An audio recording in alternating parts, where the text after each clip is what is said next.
Assalamualaikum warahmatullahi wabarakatuh. Apa kabar Ananda? Hari ini kita bertemu kembali di dalam materi kita selanjutnya. Ya, baik anak Umi semuanya. Hari ini kita akan terlebih dahulu saya akan memperkenalkan diri saya. Saya adalah Yuliana dari dan asal tempat mengajar saya adalah SMAN 1 Kinalin.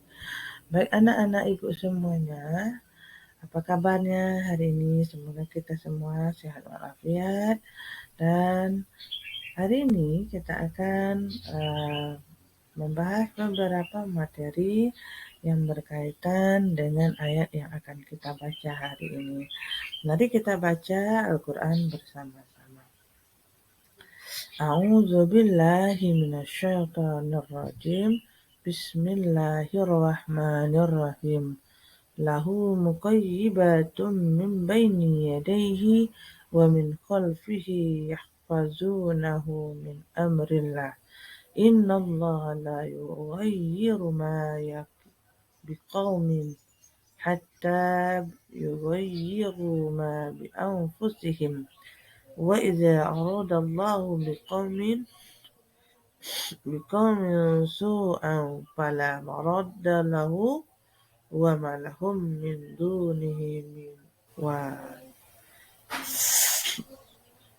Yang artinya, bagi tiap-tiap seseorang ada malaikat penjaganya silih berganti dari hadapannya dan dari belakangnya, yang mengawas dan menjaganya dengan perintah Allah. Sesungguhnya Allah tidak mengubah apa yang ada pada suatu kaum sehingga mereka mengubah apa yang ada pada diri mereka sendiri. Dan apabila Allah menghendaki untuk menimpakan kepada sesuatu kaum bala bencana, maka tidak ada seorang pun yang dapat menolak atau menahan apa yang ditetapkannya itu, dan tidak ada sesiapa pun yang dapat menolong dan melindungi mereka selain daripadanya. Baik, itu dia tadi kita membaca Al-Quran. Nah, apa kaitannya dengan materi kita hari ini? Nah, baik anak Umi seluruhnya, hari ini kita akan membahas materi yang berkaitan dengan kompetisi dasar berikut ini. Nah, jadi materi yang akan kita pelajari hari ini adalah beriman kepada qada dan qadar. Nah, kompetisi dasar yang harus kita ketahui dari materi ini yang pertama, menganalisis dan mengevaluasi makna beriman kepada qada dan qadar. Yang kedua, menyajikan kaitan antara beriman kepada qada dan qadar dengan sikap optimis, berikhtiar, dan bertawakal. Selanjutnya, tujuan pembelajaran dari materi yang akan kita bahas hari ini adalah yang pertama, Anda mampu menelaah definisi qada dan qadar dengan baik dan benar. Selanjutnya, Anda mampu menelaah dalil qada dan qadar dengan baik dan benar. Anda mampu membuktikan macam-macam takdir dengan baik dan benar, mampu membangun peran optimis, ikhtiar, dan tawakal terhadap ketentuan Allah Subhanahu wa Ta'ala dengan baik dan benar, dan menentukan antara kaitan beriman kepada Allah Subhanahu wa Ta'ala dengan sikap optimis dan ikhtiar, dan bertawakal dengan baik dan benar. Merincikan fungsi beriman kepada qada dan qadar, mengaitkan perilaku beriman kepada qada dan qadar. Itulah tujuan pembelajaran yang akan kita bahas pada hari ini. Selanjutnya, kita masuk. Materi kita adalah iman kepada qada dan qadar. Apa yang harus kita bahas dari materi ini? Yang pertama, definisi iman kepada qada dan qadar, dalil iman kepada qada dan qadar, dan macam-macam takdir, yaitu takdir mubram, dan takdir mu'allaq. Nah, baik, kita mulai dengan pengertian qada dan qadar. Ya, pengertian iman kepada qada dan qadar. Qada secara bahasa berarti ketetapan, ketentuan, ukuran, takaran, atau sifat. Sedangkan qadar secara istilah yaitu ketetapan Allah yang tercatat di Lauhul Mahfuz, papan yang terpelihara sejak zaman azali, atau disebut juga sebelum kita lahir ke muka bumi ini. Ketetapan ini sesuai dengan kehendaknya dan berlaku untuk seluruh makhluk atau alam semesta. Selanjutnya, pengertian qadar.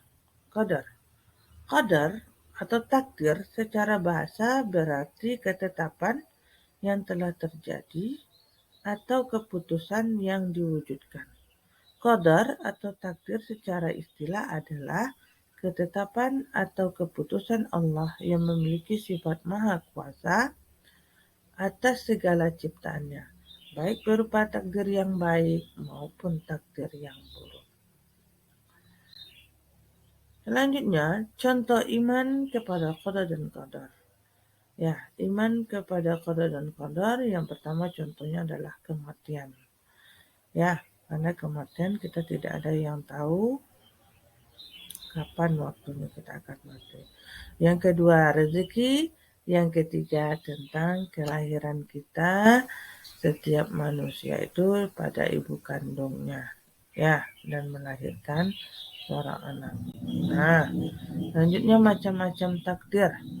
Macam-macam takdir ada dua. Yang pertama takdir mubram.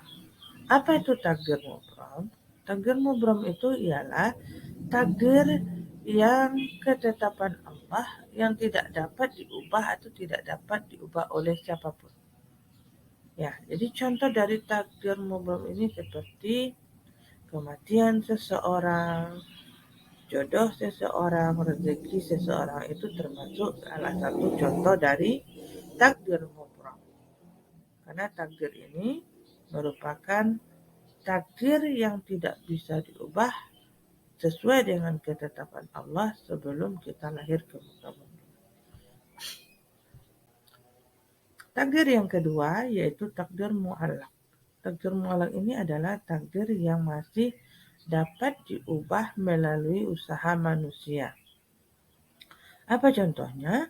Contohnya adalah jika kita ingin menjadi orang yang pintar, maka kita harus belajar. Dan kita ingin menjadi orang yang kaya, ya, maka kita harus berusaha supaya ada peningkatan perubahan dari hidup dari miskin kepada kaya. Itu salah satu adalah bentuk contoh dari takdir mu'allaq. Apa kaitannya antara beriman qada dan qadar kepada Allah Subhanahu wa taala dengan sikap optimis dan berikhtiar? Ikhtiar adalah berusaha melakukan segala daya dan upaya untuk mencapai sesuatu sesuai dengan yang dikehendaki.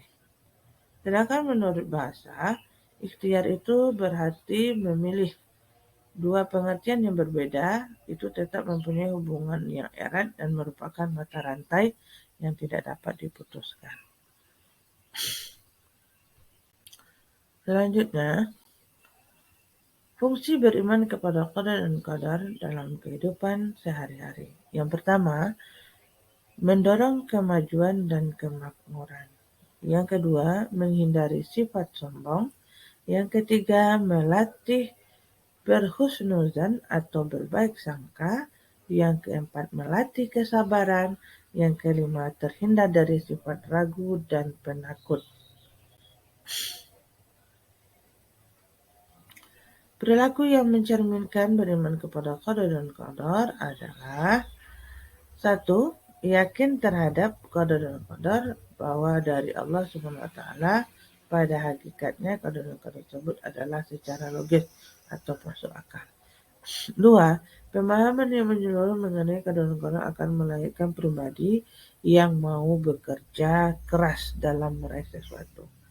Yang ketiga, Allah tidak akan menyalahi hukumnya sehingga manusia harus yakin akan kekuasaannya atas hidup dan kehidupan manusia.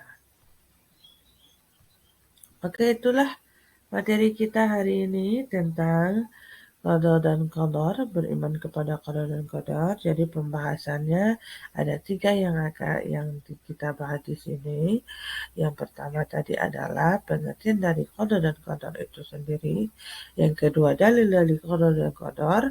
Yang ketiga yaitu macam-macam dari takdir.